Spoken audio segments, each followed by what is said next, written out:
Thank you, Rich. It is my pleasure to introduce Nancy Ori, who is the speaker of this month. We are very grateful that she has accepted to talk to us. Nancy is a respected internationally photographer for over 35 years and has worked as a photographer as well as video producer for Ciba-Geigy and Novartis Pharmaceuticals, and is the owner of the New Jersey Media Center, LLC, in Berkeley Heights, New Jersey. Nancy is widely recognized for her ability to bridge the gap between the raw beauty of the natural world and the technical execution of fine art photography. She studied with Ansel Adams and was a teacher assistant for many years with the Ansel Adams Workshop in California. Since then, she has taught at numerous art centers and museums throughout New Jersey. Nancy also enjoys teaching photography and mixed media workshops each year internationally. In 1994, she established the New Jersey Photography Forum, a group of professional and serious amateur photographers that meet regularly to discuss their work as well as exhibit within the state. A spin-off group has now evolved called the Digital Arts Group of the Visual Arts Center of New Jersey in Summit. Nancy will share her personal interpretation of the landscape and architecture, demonstrating how the use of photographs can transform natural and man-made settings to become powerful documents that express the land's vulnerability and endurance. Please join me in welcoming Nancy Ori.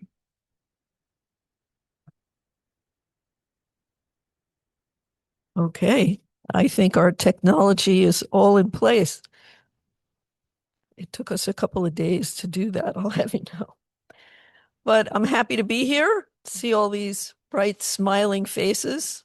This is my kind of odds, actually, kind of like this.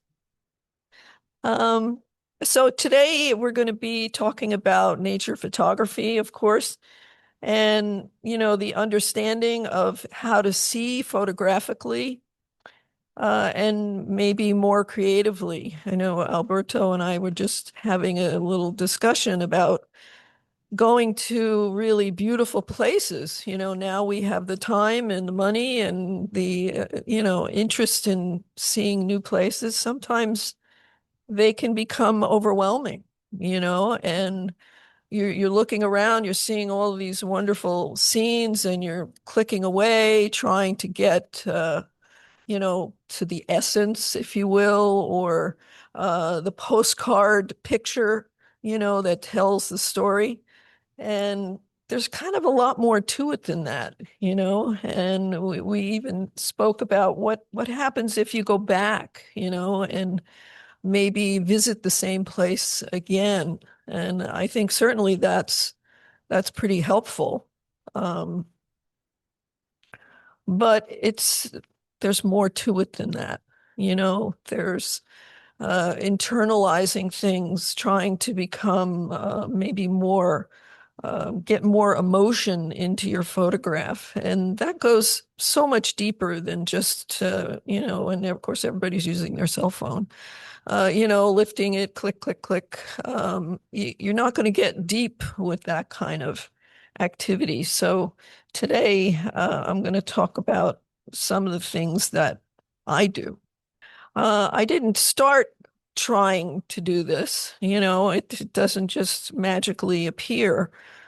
But frankly, I needed to breathe. And at a certain point in my life, everything was feeling very fast. I was in the corporate world. There was a lot of pressure, certainly for a young kind of cute blonde girl, in a man's world.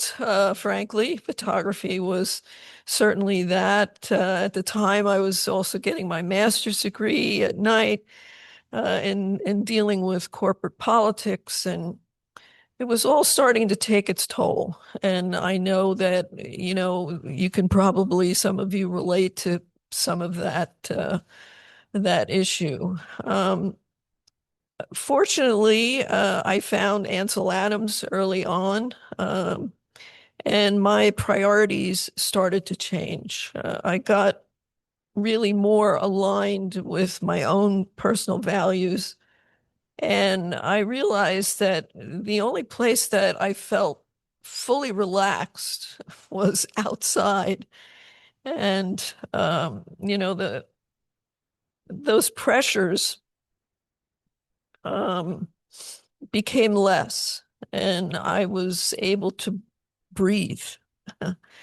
And, for a long time, I thought that inspiration was something that you chased after, in order to be creative, to be inspired. And it was something you had to work really hard to achieve. But at some point, after being so rushed and busy, something kind of interesting happened. And I discovered that I felt more like myself when I was out in nature. I wasn't trying to make anything. I wasn't trying to do anything. Um, I was just trying to get away from the pressures of every day. And I would say I was most calm when I was in that kind of natural setting and just noticing what was around me. Nature wasn't asking me to be talented, to be cute, um, to be anything. It was just asking me to pay attention. And that's what struck me.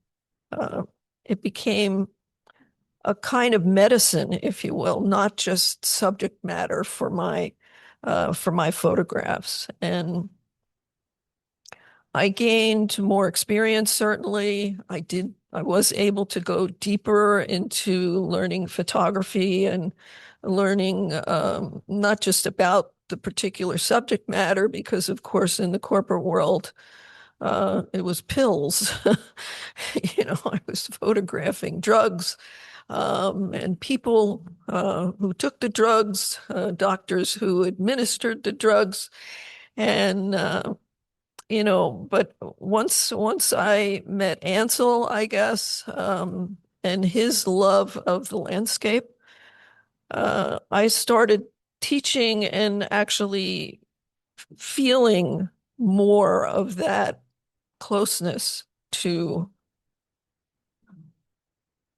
the natural world. And that discovery changed not just how I make images, but actually how I see. And, these fantastic trips to beautiful places. This was a recent trip to Norway. For my students, it was fairly overwhelming. In fact, for me, it was kind of overwhelming the first time I saw some of these mountains too. Um, but I stepped away from directing the photograph, which is what I was used to doing, within the corporate world.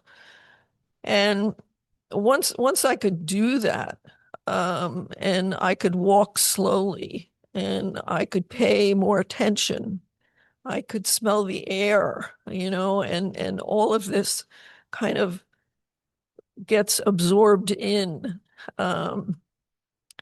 And I could start kind of unfolding what was important to me visually. And, I might have missed it. I did this photograph on the way back to the cabin we were having dinner. And I could have been on my phone and, looking at messages the way we all do and, walking, not paying attention to what's going on around me. Maybe even talking to my students. But I've learned over time that I know better than to do that. And we came around a bend and we're going down a hill and everybody's gabbing and I'm looking at this going, wow, look at that scene. Just look, suck that in. And I stopped short and, everybody's kind of looking around going, what's she doing? I'm supposed to be the leader of the group, and I'm in the back of the bus. Um, and I'm just like, wow. And of course, the only camera that I had with me was my cell phone. Um, why not? These things are so amazing today. The technology is so awesome. And frankly, it's just a tool, you know. Certainly you have to know how the tool works. And all of the features and the advantages, and I'll talk about some of the features in a minute. Um, but you have to be able to see, you have to be able to slow down, take a breath, stop rushing. And I walk slowly always. Um, trying to be observant of what's going on around me, if for no other reason than my own personal security. When you're in a foreign country, the traffic might be going in a different direction than what we're used to. And you're looking here and the cars are coming at you over here. Just being aware, but for me, I know what works for me and my personal process, and just breathing slowly, walking slowly, taking it all in, trying to think about what are the elements within this space that tell the story the best. Composition. I'm a big lover of composition. If you have a chance to go to my website at all and look at my pictures, you'll see that there's almost a formula there that I use. And people talk about the rule of thirds. I'm sure you've heard about that. So I don't want to labor that, but it's just a way of lining up the frame within blocks of space and using that composition successfully, finding it within, the space.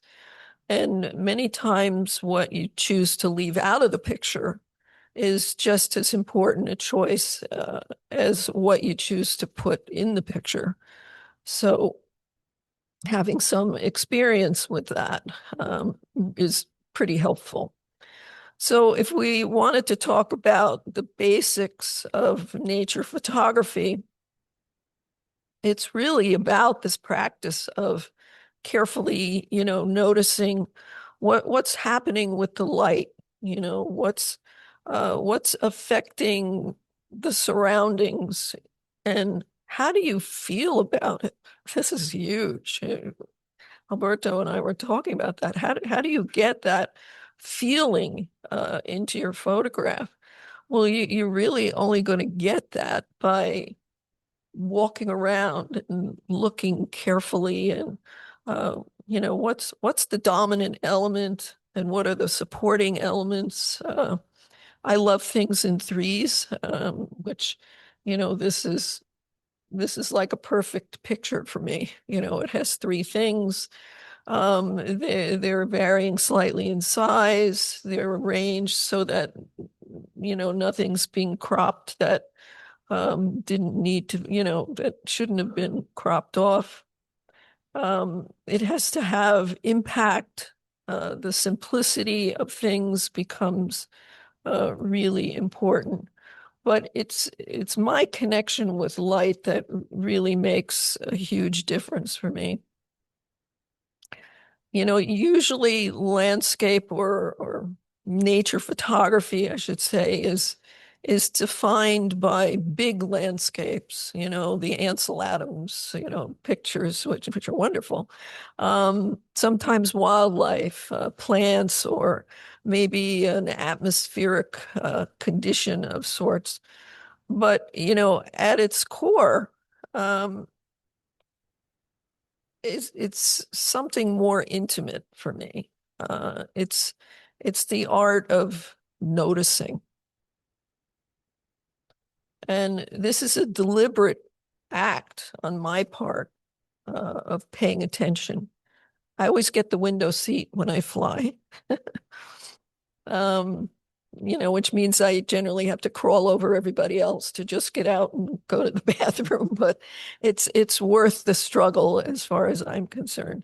I look out, and this is what's out my window, and I'm just like blown away, um, and I would miss it, Early on, I used to fly. I only took aisle seats because I wanted to be able to move and, get up and get out and whatever. And now I'm a little more laid back, and I want to look out the window. I want to enjoy what I'm seeing.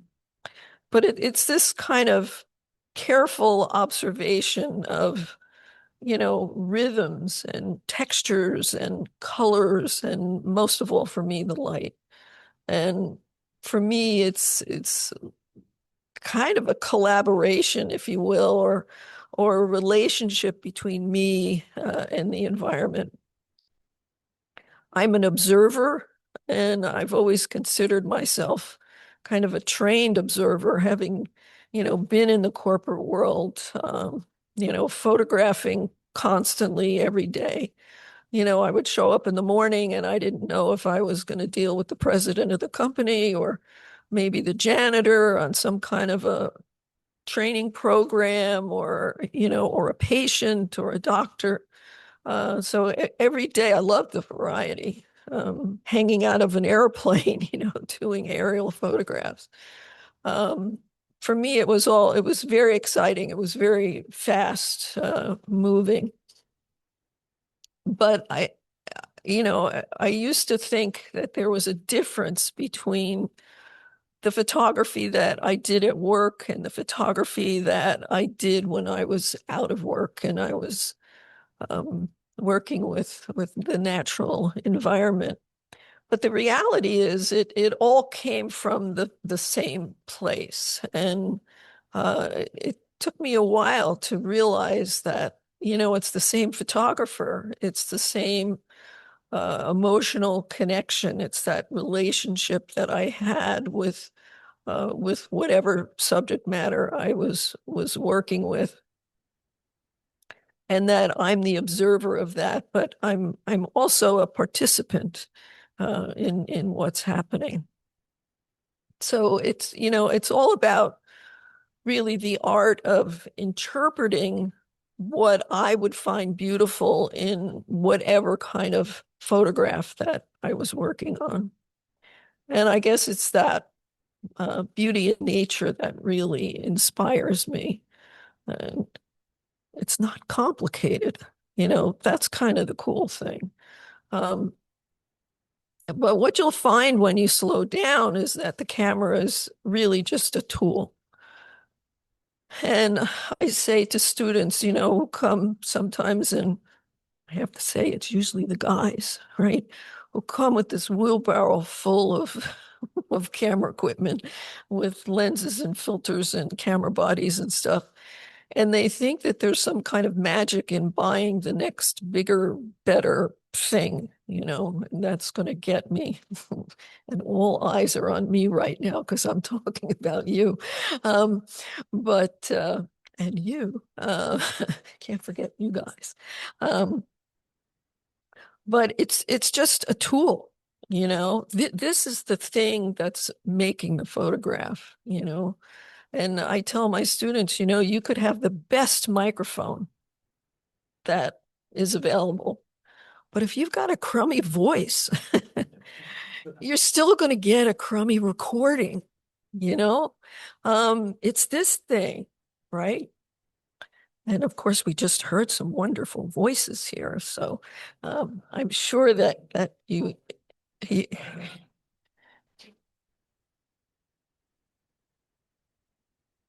so, it's not just documenting with the camera, right? It's not just recording the voices. There's more to it than that for sure. Um, I usually start certainly with light, but light reveals the patterns, the colors, the weather, tiny details, um, and textures a lot. Coming from Ansel Adams and his love of black and white photography, which I hope you're familiar with him and his work a little bit at least. He was really all about black and white photography, and people say to me, well, did he ever work in color? And he did, but he couldn't manipulate color the way he could manipulate black and white photographs. And there's actually a book of his color photography that interesting didn't come out until after he passed. So, it was his followers that thought we should know something about his color work. But he really didn't care about it. But at any rate, it's that light to me that really makes it, whether you're shooting in black and white or color. Um, and when you keep repeating something, it becomes more of a habit. So over decades, literally, I kept repeating this habit, if you will, of looking at the light first, not the subject. What is the light doing within this environment that makes this interesting, that maybe reveals something that I hadn't noticed before, or something that's more dramatic, or like clouds or weather conditions, that kind of thing. And all of that is coming from how the light is really working within the scene. And the more that you train yourself to keep looking for the lighting and looking for what it's really doing within every picture, the more it becomes a habit. And I would share this, exercise with students to, go out. I want you to don't think about the subject, just think about the light and what the light is doing within the picture. And they would work at it, they would keep repeating it. And finally, I knew literally the light bulb would go on. They got it, and they would come back to me and say, wow, I really didn't understand what you were talking about in the beginning, look at the light, look at the light. But now I get it. And now I can't shut it off. And that would be the good thing, you know, um, especially for a photographer. And what happens too is you're going to get faster and faster at what you're actually just noticing, and what you're doing, how you're translating that observation through this apparatus, if you will, and coming up with something that makes more sense to you. So you're not just clicking, it becomes your process, if you will, of approach. And nature, for me, is also full of metaphors. We have trees, we have branches, we have leaves that have fingerprints, if you will. And for me, I just love that whole connection, the roots, how the trees change with seasons, and I can kind of feel that, and I look for that, it becomes part of how I observe things. they become more emotional observations, if you will, and threads that you can see pretty much throughout my work. And whenever I travel, this was a 100-year-old plus olive tree in Italy someplace. And, I'm always looking for trees that kind of say something, endurance, and, they were able to survive, they're definitely survivors. And the veins and translating to me as fingerprints. So I feel like totally connected to. I'm definitely a tree hugger. I've been known to actually do that upon occasion. I have trees in my yard that I talk to.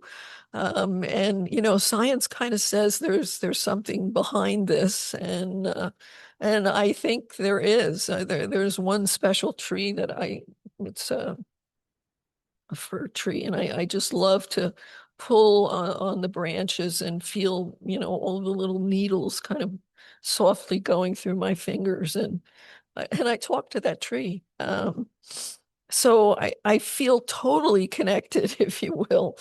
And this whole notion of slowing down, having more patience, puts you to be more present in the moment and able, I think, to really photograph better. So, instead of trying to control a scene, the way I would have in my commercial work, I'm now reacting. I'm waiting. I'm watching what's happening, and I have a lot more patience, and which actually translates into me being calmer.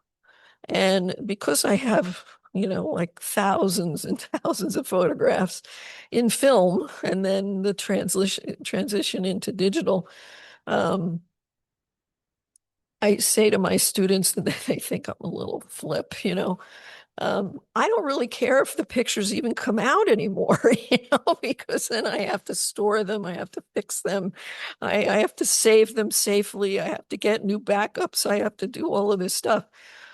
For me, the fun is the seeing, and the capture. I like actually making a photograph, and I always use the term make, as opposed to take. Take to me implies, grabbing something and running off with it. You're stealing, the photo. Where if you're making it, you're putting all of this effort into this tool, um, and you're creating something. It's a different approach. I talk to my students a lot about approach. So having that patience, makes me certainly a whole lot calmer than I used to be. For this particular picture, and some of you who live locally might recognize the location. This is Reeves Reed Arboretum in Summit, which is a Olmsted design, by the way. If you're familiar with Frederick Law Olmsted, he was kind of a big mover and shaker, at least his firm was, for Union County. And the county actually gave me a grant many moons ago to photograph all of the parks in Union County. And they're all kind of connected with water, which was part of Olmsted's layouts that he liked to do. But at any rate, this is a great place to go. Reeves Reed Arboretum. If you've never been there, between the first and second week in April,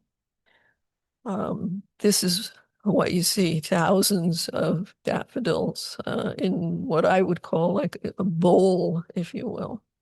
And of course, people come to look and experience it. And I did a picture without the little person that's in there. And I looked at it and I thought, it needs a focal point. It needs something to draw the eye in. And of course, working with the rule of thirds, it needs to be out of the middle and it needs to be, at a certain spot in the frame. So I kind of waited and I watched, and there was a woman there with a red coat draped over her arm. And I was like, there it is. And I just had to wait for her to walk around. And here's, where the patience comes in. I waited for her to walk into the exact spot where I wanted her.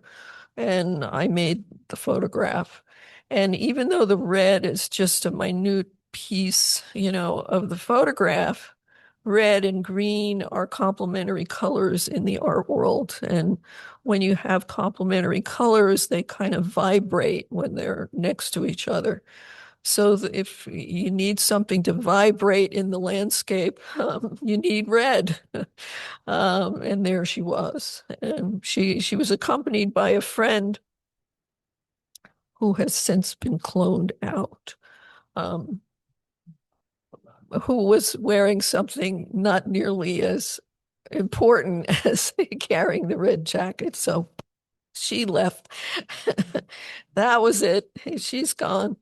But, the whole point is, being patient and observing the space and understanding a little bit more about the space and what's going on there and what would make for a better picture.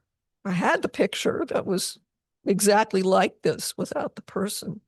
But as soon as I put the person in, as observers, we want to look for things that have eyes, oddly.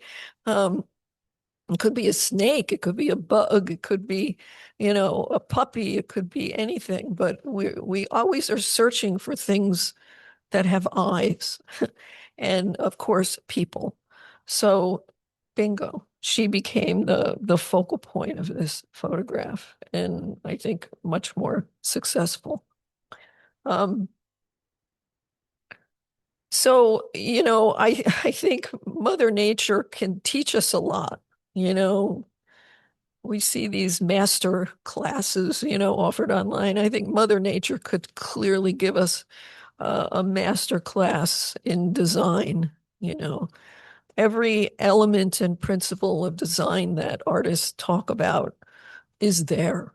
It's all out there, with balance and rhythm and leading lines, positive and negative space. It's all out there for you to organize, into a composition. So, painters talk at nauseum sometimes, about the elements and principles of design, but I think it warrants mentioning here. Most of them, and I have a whole program on this. And to develop the program, I went to the internet, of course, because that's the most current information that you're going to find out there. And from 2 to 7 were the favorite items that were listed in everyone's article. And it took me a little while of reading all of these articles. And then I sat back and I thought, well, where the hell is light in all of this story? My favorite item, and it's not even on anybody's list. So I wrote a book and I have it available here if anybody's interested. Alberto was the first one to step up within this group, at least, and buy the book. But it's all about light first, and then the other elements. And I had to take a stand because to me it's when I'm on location, it's all about light. Now you can memorize this list. But nature is presenting it to you. It's not like you need to memorize and study all of this stuff. In this particular shot, clearly there's a the edge of the cliff that's leading you, guess what, to the little person, in the frame, because we want to look at the little person and they become the focal point of the picture. And a third of the picture is the green grass cliff, and 2/3 of the picture, again, rule of thirds, right? 2/3 of the picture is the fog and the distant scene. So it's balanced, It was right there. All I had to do was know enough about design and the principles of design to see it, to slow down and actually, you know, do this kind of a thing. And look at the arrangement and what am I going to do? How am I going to make that arrangement work? And so those are the tools, right? The elements are tools. And the principles of design can be thought of as what are we doing with those tools? How are those elements, dealing with the arrangement of the objects within the frame? And how are we going to apply all of this information to make sense, to make a successful picture? We talked about jurying photography, and, well, probably some of you enter some of your pictures into juried camera club situations. And to me, it's all about this design element of the frame and what kind of emotional response are you hoping to get from the viewer? And, nature's just going to keep reminding you that, hey, I'm out here, I'm setting this stuff up for you. This one for sure, I'm just dealing with a diagonal element. The details that are supporting a dominant piece that's in the frame. And I processed it in black and white because I could create even more drama and more contrast by doing that. And, it clearly has impact. It's got information.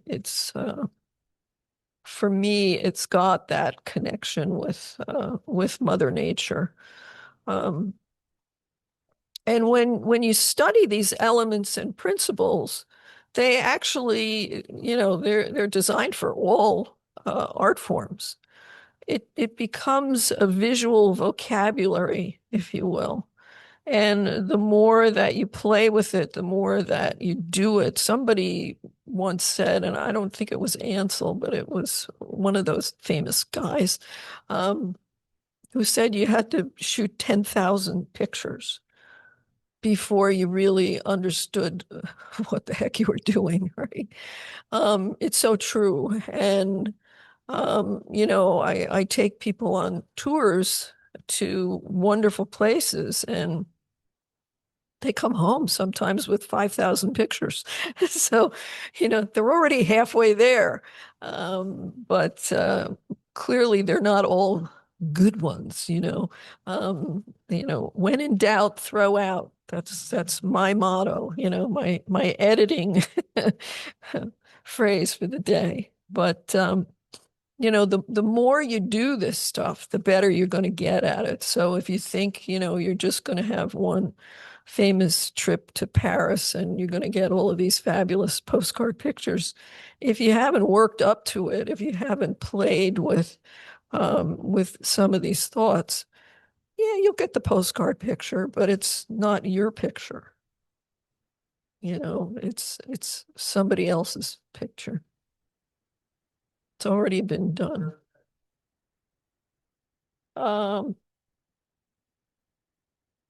That was on the coast of France, and I did a tour called Monet All the Way. And what it was about was light. because he was, clearly an impressionist painter. And we went to all of the different places where he painted. We went to Giverny, which was like awesome.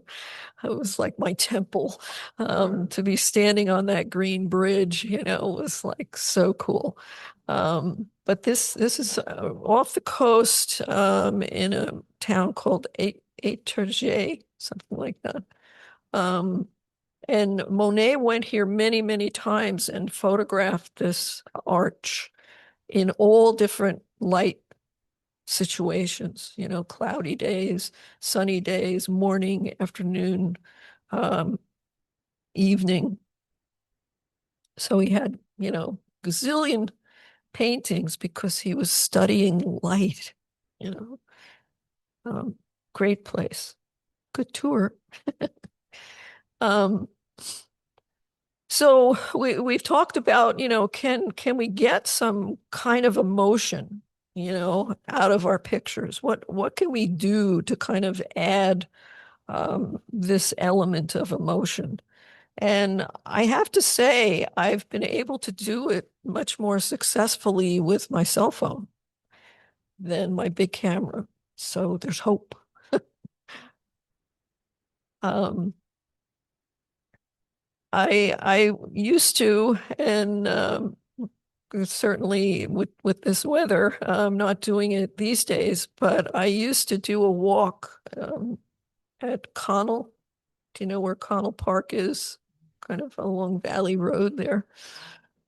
And I used to try to look and see what I could find that was not architecture. Buildings everywhere, these huge, huge things. So I would walk, and it's 3 miles to walk around the whole complex and see what I could see and get my steps in. Um, so this was a quiet morning, misty, maybe warmer certainly than what's out there these days, but it was winter, but it was a little warm. And I like to walk really early. So in many cases, it was kind of dark when I started, and I could see the sun come up. And I try to put that into how do I feel about what I'm looking at, right? It's a tree. That's kind of a given. Um, but maybe an app would help me to translate that very simple scene into something that was more painterly, right? There's a number of apps that I use. If you're interested, we can talk more about that. But just taking the simple cell phone, understanding my apps, see, that's part of the important thing, right? Um, is to know your tools. So I keep going back to probably the same two or three different apps, always because I like this kind of painterly look that I'm getting. So, the cell phone, frankly, can encourage some experimentation and, play. If it works, great. If it doesn't, delete, you know. That's why that button is on there. So I'm walking around. I'm in the middle of a parking lot because I'm now, cutting through. I'm cutting down on my number of steps.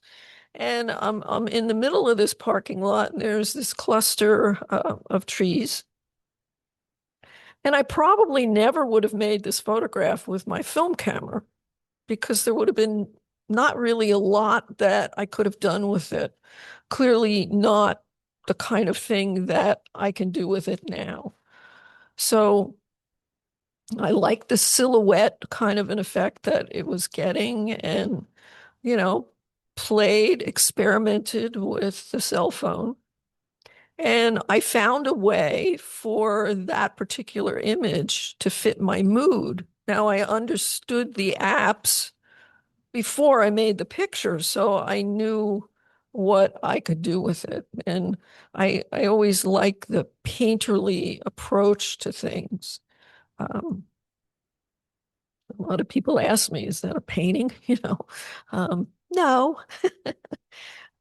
It's a cell phone picture, which usually baffles them even more because, how on earth did I get that from a cell phone? And this is probably one of my favorites from that particular series of my Connell walk, in the mornings. And the composition was there. This is, God bless you. This is probably more towards summer. You could see the leaves, on the trees. And all I needed to do was frame it, right? Was to compose it. And the path leads you, right into my favorite subject, which is the tree. And there was my app, that I knew that I could get the feeling to come alive in the picture. And it kind of looks to me like an old oil painting. I don't know how good the lights are because it's way too bright in here, unfortunately. But again, I concentrate on the light and the comp. Okay. So everything fell into place for me here. And, I guess nature not only inspires me, but it reminds me that, there's a bigger world, and I guess perspective comes into play, but it's that connection with the larger world that helps to inspire me. So, I do this with intention at first, certainly. It's almost like getting up in front of a group of new people, and it takes a little bit of rolling to kind of get things happening. So when I go on a tour, it usually takes me the first morning to kind of really have things start clicking, and the shots, if you will, start making more sense to me, and I feel more comfortable with that connection. But the whole slowing down and breathing and, no talking while you're walking and all of that stuff really helps. So, my students always asks me,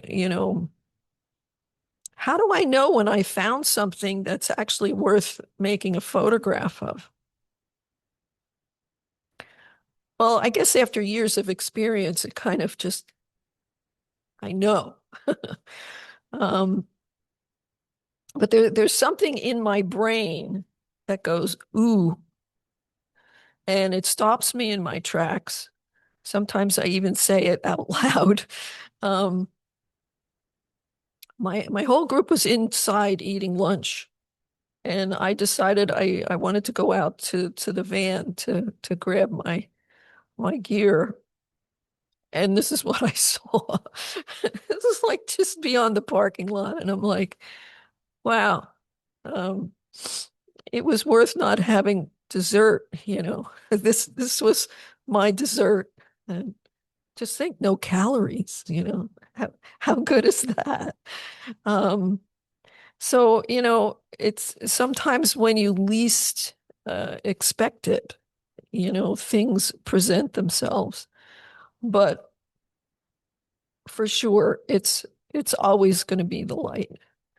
And my process shifts from actually looking at things.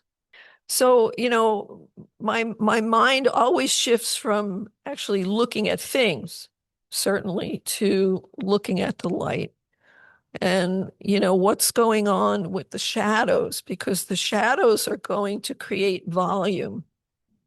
When you have things that are diffused, um, you don't see that fullness. You don't see that um, roundness that a shadow would create. I'm sure this light um, is really diffused here, but if we had a strong light, you would actually see that there's form, right? There's roundness to the face.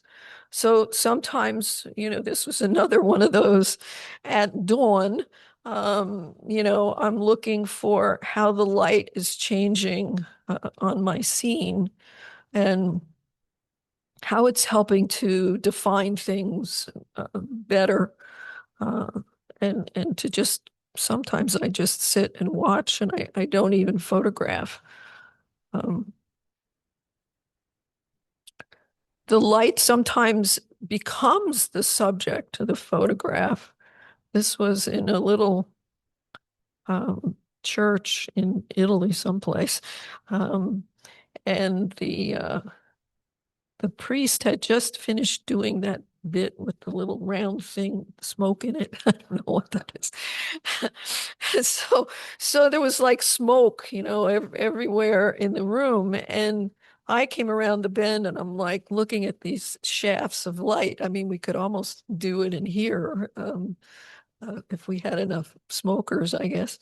Because it's actually the same kind of windows that are in this room. But wow, you know, light never disappoints me, if you will. And so when you have soft, diffused light, like an overcast day, I probably would try to photograph things that I want to have you think are soft. Babies, flowers, butterflies, all of this stuff, needs to be soft and cuddly. And that kind of a light source is actually going to enhance that feeling in the viewer versus what is called hard light, which means the edges of dark shadows, the edges are very hard edged, right? Those kinds of shadows are going to reveal textures. And so each little divot in this dirt environment here shows the texture, and it's the light that's revealing that. And it's a totally different feeling than soft light. So just the light itself can give you a feeling. I try to train myself because I go to these places, and I take students to crowded places, and how do you make a photograph in a crowded place? Well, you look for something else, and Ansel always used to say, I was just telling Alberto, um, if everyone's photographing over here, do that one, because you probably need to do that one. But turn around and walk that way and find your own picture, you know. So shot this one in this main thoroughfare that comes from, it's in Burano, which if you've ever been there, beautiful color buildings. Everybody goes there. It's an island off of Venice. You get off of the bus, the water bus, I guess they call it, right? And you're walking with this mass of people down this main drag. Well, get off the main drag, as quick as you possibly can. And I found this, this little plant peeking around. All the leaves are kind of saying, hello, take my picture. um, but that's my process. I want to get away from the mob, and I want to find my own picture. Something that says Italy, to me. And I try to train myself to do that. Farmers markets are great for making little still life pictures. They're totally chaotic. I mean, people everywhere shouting prices and wrapping up things and handing things. But, you have to shut all of that clutter off and focus in on what it is that you're trying to do. So I have an assignment for you. Well, they just woke up.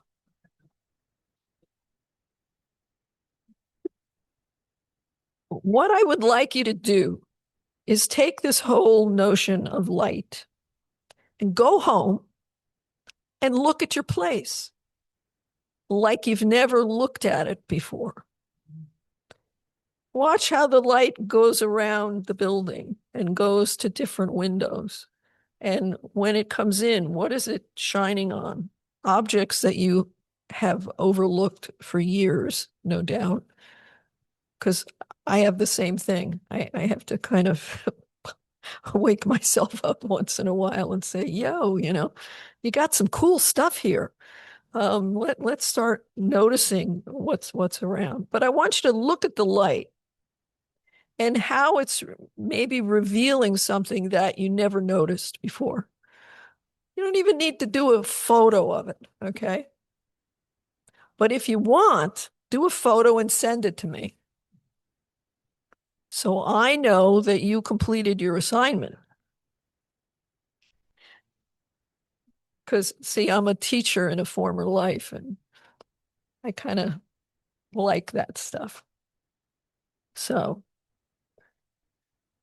through my career, I have reinvented myself many times in terms of my art and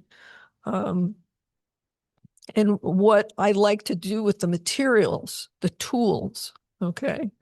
I did pinhole, Jim, wherever you are. Um, and loved it, was a totally different way of seeing the world, certainly needing to slow down. And maybe that was actually, now that I think about it, that was maybe part of the catalyst that got me going into slowing down. If I could sit someplace in the shade and do a half-hour exposure, I had to slow down, Um, my camera was so odd looking that people would walk up to me, and if this was the camera, they'd stand there and say, "What is that?" And I'd say, "Well, it's a camera, and you're actually in my photo." Um, but because the photo was so long, anything that moved out there wasn't there long enough to be recorded in the picture. Um, so I have some pretty famous places that I photographed, and there's no people in them. It's kind of cool. Different thought, really, but different tools.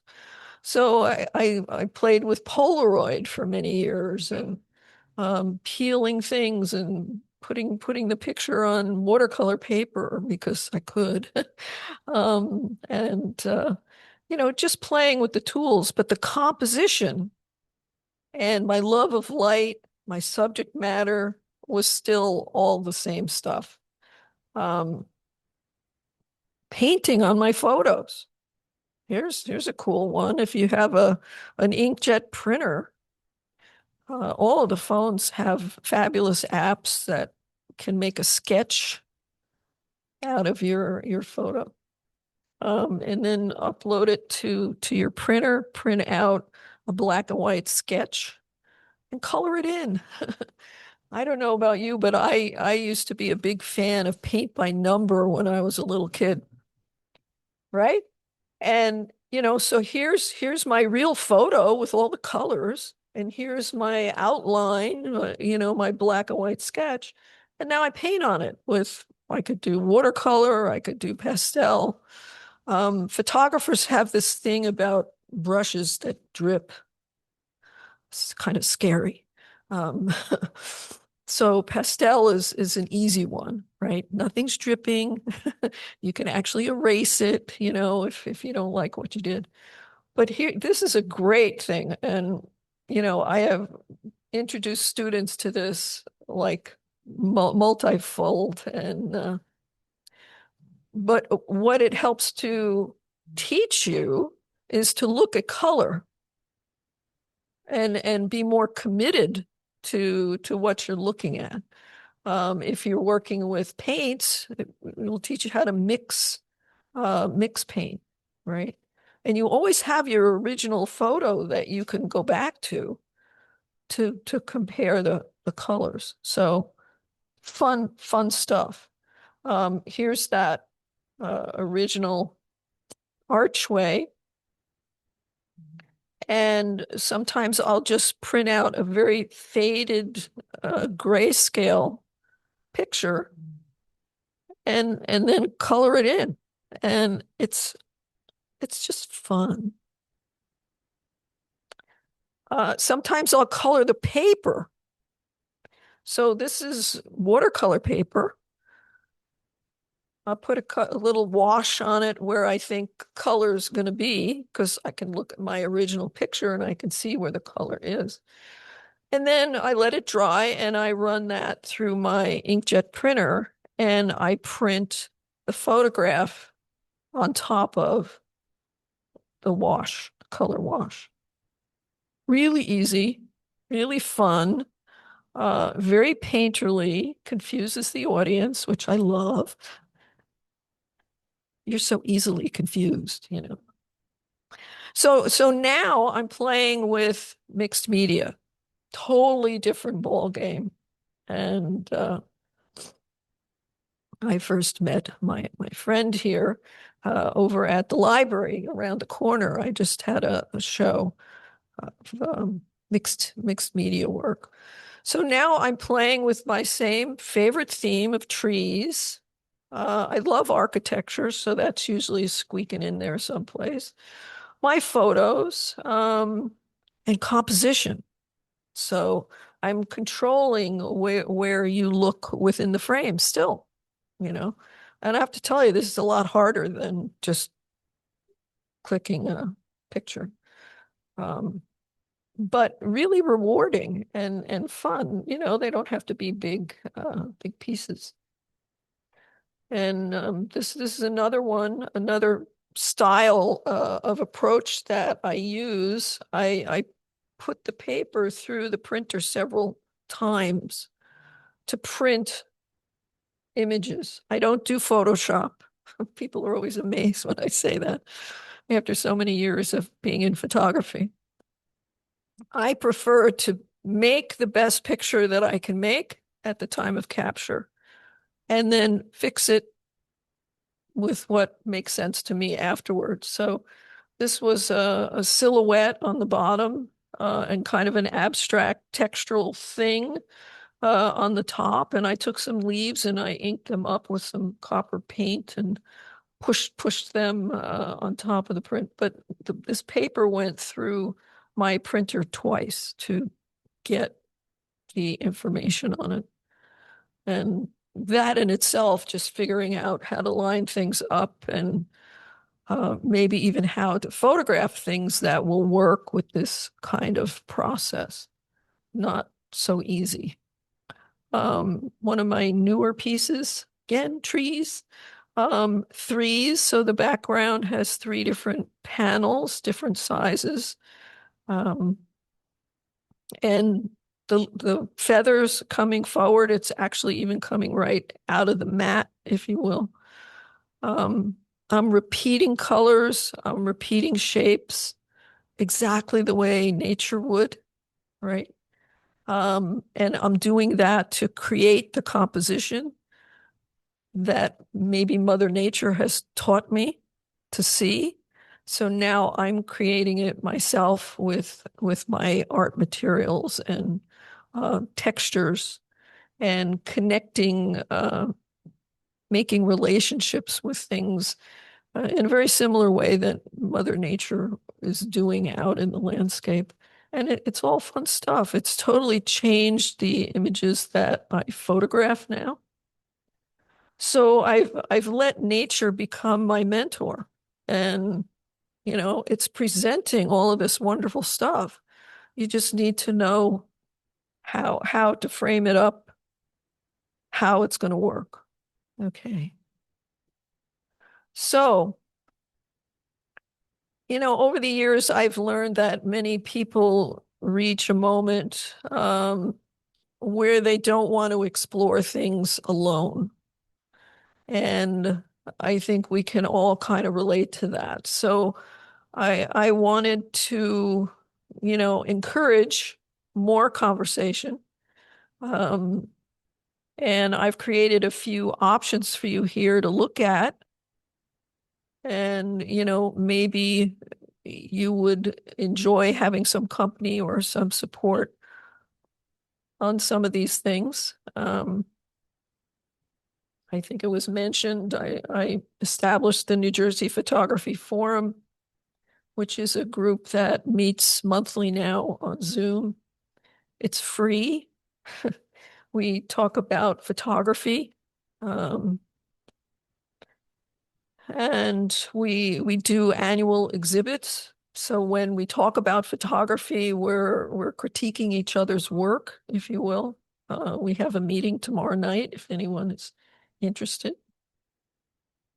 I have the alternative photographic art group, which is really more about mixed media things like collage and so forth. I do private lessons on different topics in art and photography. And my tour next spring is to Scotland, if anyone is interested. And we're going to go in May. And it's very secure travel. We have a private van, a guide that drives us to the pictures. It doesn't get any better than that. And you could watch for workshop announcements.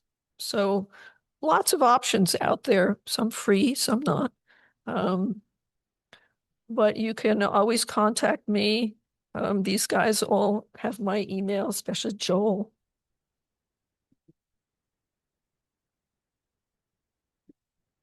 Because it took us a while to figure out how to do this, so that I could have my notes and you guys would see the picture and not my notes. Took us a while, but we're good. So, questions? While people are lining up, let me just mention that what you said about light resonated with me. A couple of days ago, I looked out the back of my house, and there are some woods there behind our houses, and it was later in the afternoon, and the light was hitting the trees, and they were just glowing. I did not take a picture. I had a few weeks ago done that, but the light was amazing. Thing is, you noticed it, right? Really? Well, Karen, thanks a lot. Nancy, you had my rapt attention until you tried to compliment the singers. Did I do that? Yeah, she did. She did. Sorry. So you gave us an assignment, right? Yes. Now, if we submit our assignments, it's on light, right? Yes. Are you going to judge them and get a first place, and whoever gets? I could do that. Yeah, and then what's the prize? Well, only for single men. Okay, guys, little incentive. So my question is, do you judge photography contests and submittals? Yes. What's the deal? Technology now is taking over everything, writing, phones. Do you try to restrict the technology additions to photography, or it's just the image and you judge it? Well, everybody right now, and I mean everybody in terms of museums, art centers, anybody who's running art and photography exhibits, okay? Currently, they are not allowing AI, Right. right? But how do they know? uh, you know, Yeah, I know there's ways to find out about writing. well, and it depends on who's submitting, Okay. you know? Do you trust them? Are they going to tell you the truth? Are they reading the instructions? You know, Mid-Journey is currently the big image one. There's new ones, you know, coming out every day, literally. For both stills and videos, we've certainly seen enough fraud happening with, you know, with celebrities spouting buy this, you know, from me. Be really careful because just stay off of Instagram and you know, that's the only thing I can say. But I would hope that people would be honest enough to say that you know, they didn't. There was a guy who was the first one out of the box. There's always got to be one who won first place in an art show with his photograph, and it was then discovered that he used Mid-Journey to create a large portion of the image. That's something. It's a big, it's like really big. And they took his award away from him and made a big deal. You know, he's going to sue and all of this. Well, right there in the instructions, you know, it said, we don't accept that. Now, here's where the line gets fuzzy, okay? Photoshop has already incorporated a lot of AI actions. So where do you draw the line? If at least if you're doing it with Photoshop, it's your image. But with programs like Mid-Journey, the program itself is creating the image. You're just putting words in, right? You're putting prompts in so that it's creating. Yes. Yeah, no Mid-Journey stuff here. We have a lot of people with questions, so please make your question quite succinct. I'll try. I'll probably fail. He's saying that to me too. Yes. Nancy, unbelievable. That was really something. And I think the two things that came out was obviously your artistic talent, but also your change of life. And it reminds me very much, and you sounds like a precursor to the notion of being present. We're all on automatic, and what everybody is talking about when they're talking about being present is that slowing down and observing what's there. A couple of things. Nature, it's scientifically proven now that people who interrelate with nature, it has an effect on the neurology of their brains, positive, yeah. Second, the 10,000 hour guy is Malcolm Gladwell, who wrote The Outliers, and he used the Beatles as an example of achieving greatness, but that you needed 10,000 hours of work to go into it. Yeah, yeah. I don't know who said the photography part of it, but it Yeah. was 10,000 Yeah, photographs. same thing. So here's my question though, and two things. You said that when you look at something, there's an ooh moment, okay, and then you also said your habit can be translated into creativity. Really? You know, I think of Schwarzenegger talking about how, you know, reps to build his muscles, to do this or something else. But creativity is a whole different thing than just repeating something. Yes. Could you explain? Yeah, well, it absolutely, you know, I'm not saying to just document things anymore. You have to put something from here into the photo. And that doesn't happen overnight. That happens after the 10,000 photos. And you appreciate what it is that you're doing, and you learn from every photo. Every photo I print, I learned something about the next picture I'm going to make outside. You know, oh, why didn't I see that? Or, you know, how did that one make me feel? How am I going to get that out of this? You know, kind of a thing. It's very personal, really. That makes sense. But it's you got to have the input. You got to do the reps. We're going to take a question online. Bill Till, can you unmute and ask your succinct question?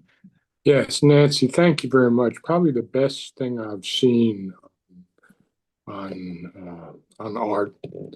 My question is, would you please share some of your favorite apps? Because I have no idea how to find them. Sure. One that everyone should have who is interested in doing something with your cell phone photographs is Snapseed. It's free. You have no excuse, right? The other one I use is Distress.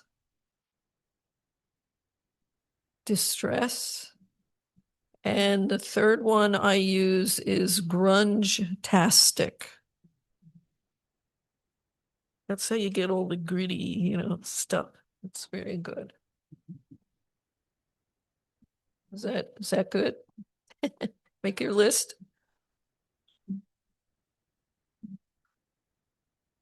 Well, thanks for a great talk. Oh, you're welcome. I'm a relic from the days when you had to you had to know your film speed. Oh, yeah. You had to set your shutter speed, your aperture. You'd have to consider depth of field. And all of this took a time. And if it was, you needed flash, it was a flash bulb. Right. So they got one shot. There you go. And it took you a couple of minutes to get ready for. Well, and it was also expensive. Oh, yes. Every time you did this, Yep. it was like ka-ching, ka-ching, ka-ching, you know. So we learned to be frugal And careful. careful. Yes, Same word. absolutely. Well, my question is, did Ansel Adams take pictures from the same or similar locations over a period of days to get the right sky, the right lighting? Once he figured composition, he could, or did he just luck out and go up on a mountainside and everything was perfect? Yeah, there was a lot of spiritual connection, I think. He would show up and the light would come and things would change and fall into place. There's a very famous picture that he has from Lone Pine, which is out where John Wayne used to make all of his Western movies. And there's a big cloud and there's a huge dark mountain, like right in the middle of the picture. And in the back where the light came through, it's all nice and bright. And in the foreground, there's a little sliver of light and there's a few horses.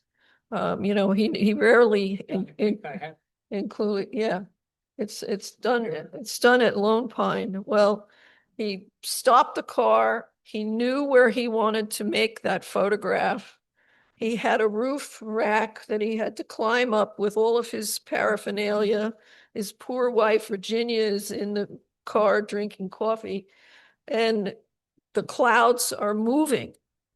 And Ansel is screaming at the horses because they're all facing away from the camera.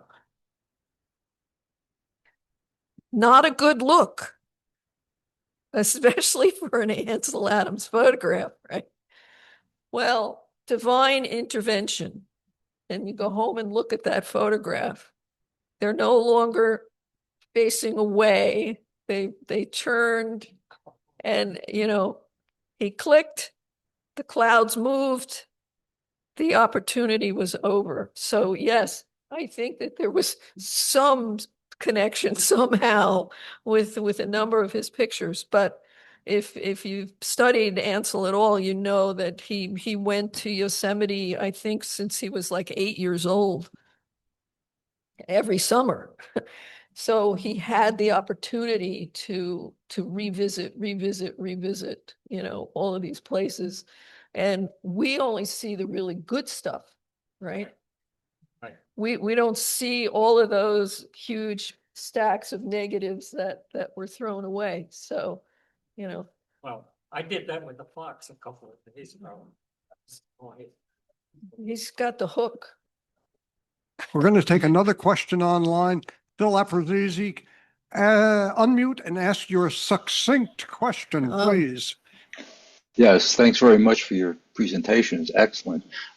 Regarding light, since you've mentioned that a couple of times, I've noticed that in video, especially nature videos, it seems there's this almost obsession to get the golden hour of light in virtually all of the video productions, where they look for the early day or the late day light. And I understand that, you know, with the contrast it gives and a better type of lighting and all that, but is it really a true representation of nature if you omit all those other hours of light? Wondering if you have any thoughts on that. Well, I think if you're a decent photographer, you can photograph 24 hours a day. There's always something. Yes, the early morning light, the sun is low. Late daylight, the sun is low. And you're going to get what? You're going to get shadows, which is going to create textures, which is going to create volume, right? So yeah, but if you know what you're doing, you find things, you know, diffused light. What's the matter with diffused light? So then you photograph flowers or people, you know. I mean, if I set any one of you up against one of these windows with the harsh light coming in, you wouldn't look so good. Me neither. You know, actually, I just got my cataracts done, and now everything is sharp as a tack. It's frightening. I look in the mirror, it's like, who the hell is that? And what did you do with Nancy? You know, like, who's this old broad with the wrinkles? But, you know, the shadows are going to create those wrinkles. So diffused light, right? So, you know, why not diffused light during those midday time periods? Does that work? Doug Garno with a succinct question. Actually, I got more to, you jog my memory. My father was an addict of photography, and we worked at New Jersey Bell down in Newark, and he was president of the camera club there for years. This is in the 30s and 40s. And they'd have competitions every month, and gate, like, I remember one time they had to take a gate, and all he had was an old gate at a farmhouse. And he titled it, "Well, it's a gate anyway." And so one day he took me to the 39 World's Fair, and we took pictures there. I guess it's fond memories. And some of his prints that won the competitions, they travel all over the country, different telephone company camera clubs. They come back with all these stickers on where they were exhibited. And one thing that I noticed in your photographs, which I don't think you mentioned, was he always told me that you should get a way to lead into a photograph, Right. like a stream or a road or something Yep. like that. And anyway, I didn't want to. I know it's getting late. Thank you. Yeah, it's all part of the composition. Balance. Yeah. Anybody else? Alejo online, you can unmute and ask your succinct question. First, Nancy, thank you for a most enjoyable talk. My question is, are there any formal languages for describing photographs? So if I have a large collection of photographs and I want to mechanically search for a given photograph, how do I describe it to the computer? Oh, well, look at the elements, right? I gave you a whole list. So it could be line or space or, you know, texture, black and white, color, you know, there's some, certainly some basic terms to search for. What is it that you're looking for? Is it, well, there are languages for being able to look for words and phrases in documents, like regular expressions. I'm wondering, is there some kind of formal language for being able to describe a picture so that you can find it? You probably could join a camera club and learn a lot of words. I would go to Chat GPT. I use Chat every day. It's my best bud. In fact, it actually pushed me to put in a few different slides into the show.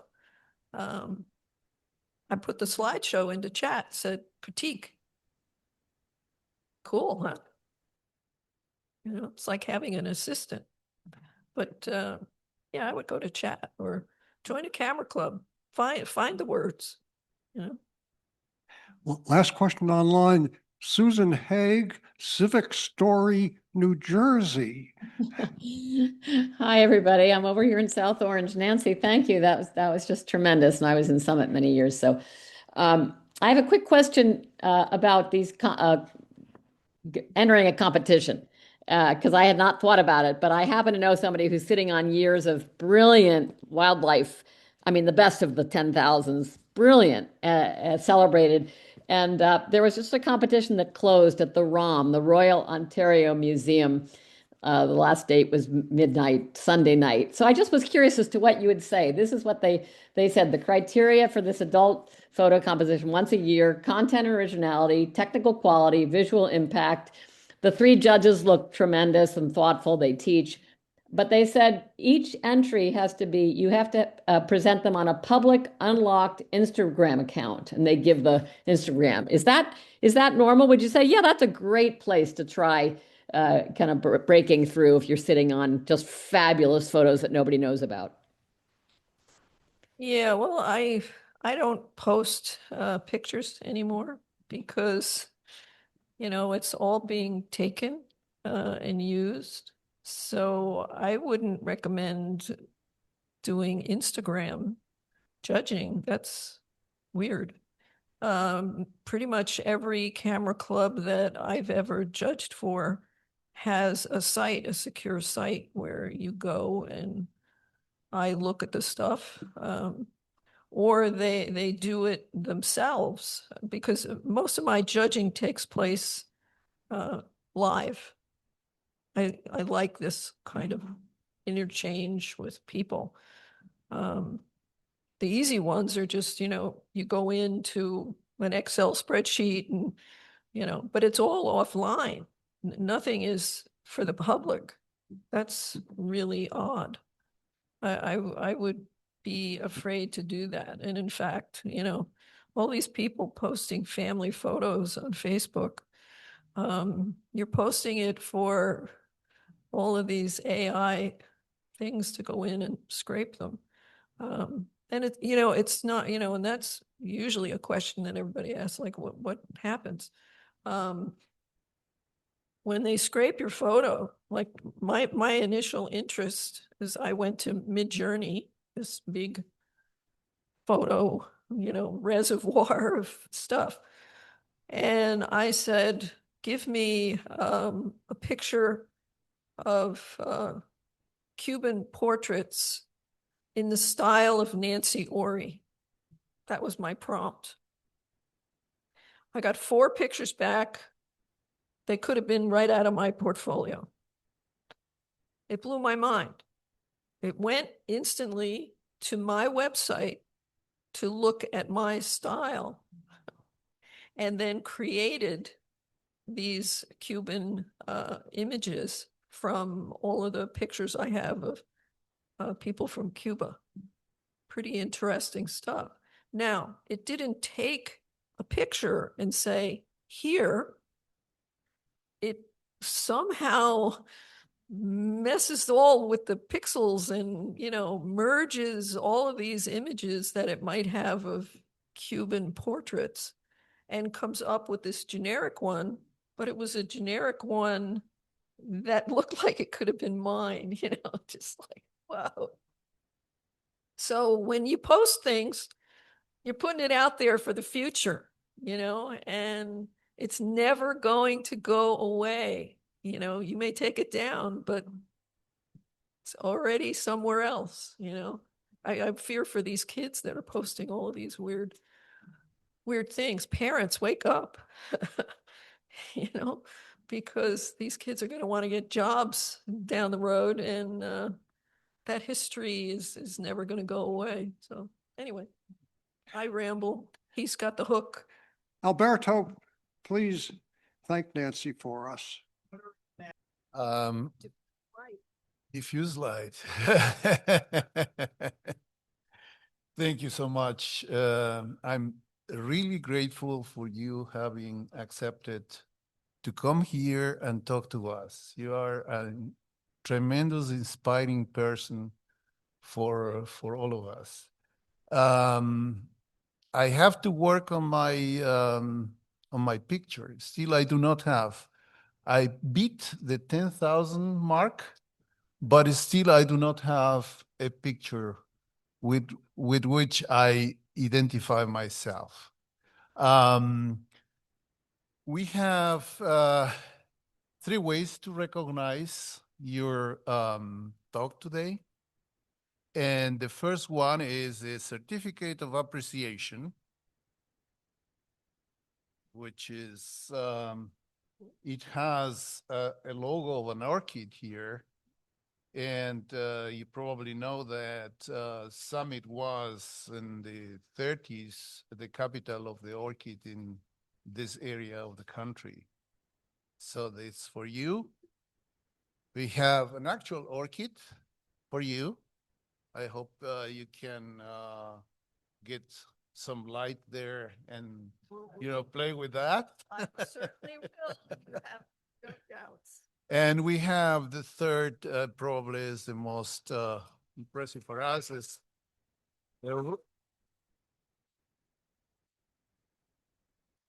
our salute. Thank you so much.